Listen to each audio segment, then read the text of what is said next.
और एक और बड़ी अपडेट जयपुर से सामने आ रही है। एसएमएस ट्रॉमा सेंटर में आग की घटना के बाद प्रशासनिक हलचल तेज हुई है।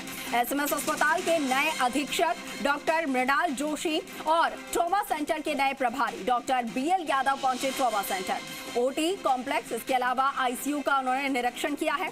ट्रॉमा सेंटर अग्निकांड में 6 लोगों की जान गई थी।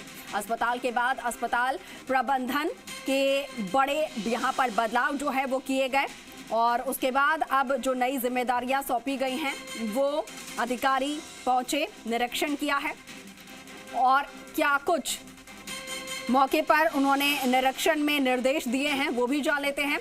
सहयोगी एवज पांचाल हमारे साथ लाइव जुड़ रहे हैं, सीधा उनका रुख कर लेते हैं। एवज, बताया जा रहा है कि एसएमएस अस्पताल के जो नए अधीक्षक हैं, ट्रॉमा सेंटर के जो नए प्रभारी हैं, वो अस्पताल पहुंचे, ट्रॉमा सेंटर पहुंचे, निरीक्षण भी किया उन्होंने। क्या कुछ वहां पर मौजूदा स्थिति देखी उन्होंने, क्या निर्देश दिए गए?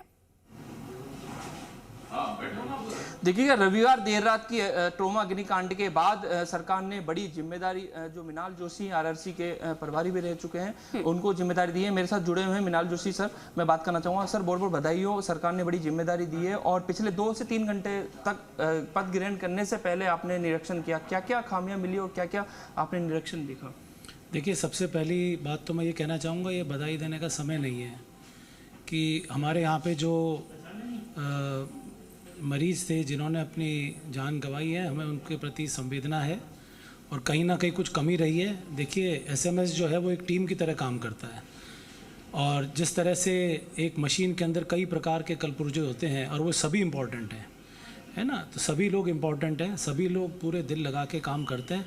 पर हाँ, कहीं ना कहीं कमी रही होगी जिससे ये घटना हुई है और ये समय जो है ये इंट्रोस्पेक्शन का है। हमारे को ये देखना है कि क्या कमी रही और हम कैसे सुधार करें और हमारे को कोशिश करनी है कि हम उसको सुधारें और उससे और बेहतर जो है हम कैसे सेवाएं दे सकते हैं उसके बारे में हम काम करें। जैसा आप देख रहे हैं, अभी मेरी पूरी टीम भी यहीं पर है और हम सब लोगों को मिल के देखना है कि हम किस प्रकार से, आप ये जानते हैं कि यहाँ पर फुटफॉल बहुत ज़्यादा है और अगर देखा जाए तो मरीजों का और डॉक्टरों का जो रेशियो है वो भी इतना बेहतर नहीं है, परंतु हम फिर भी कोशिश करेंगे कि हम क्वालिटी पे जोर दे पाएँ और बेस्ट क्वालिटी ट्रीटमेंट जो हम मरीजों को दे पाएँ और देखें, हम कोशिश करते हैं सब मिलके। सर, बधाई का कारण ये है कि सरकार चाहती है यहाँ पे जो सीट है वो एक अच्छे अधिकारी के पास पहुँचे। इससे पहले भी किडनी कांड हुआ था, उसमें बदला गया, फिर अग्निकांड में बदला गया और अब सरकार ने आपको सौंपी है ये कुर्सी, क्योंकि इससे पहले भी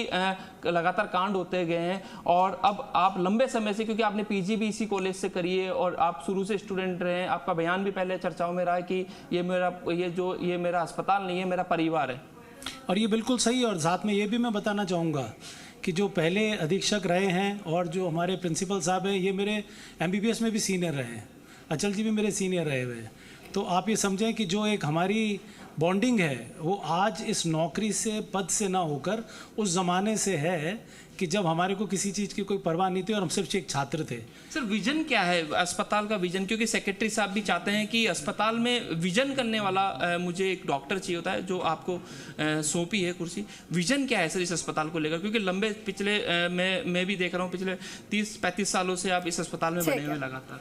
ठीक है, देखिए, सबसे पहला विजन, नए अधीक्षक मिले हैं अस्पताल को, अपनी जिम्मेदारियां जो हैं वो अब संभाल रहे हैं, निरीक्षण उन्होंने किया, उसके बाद उसके आधार पर निर्देश भी देंगे। ठीक है, आप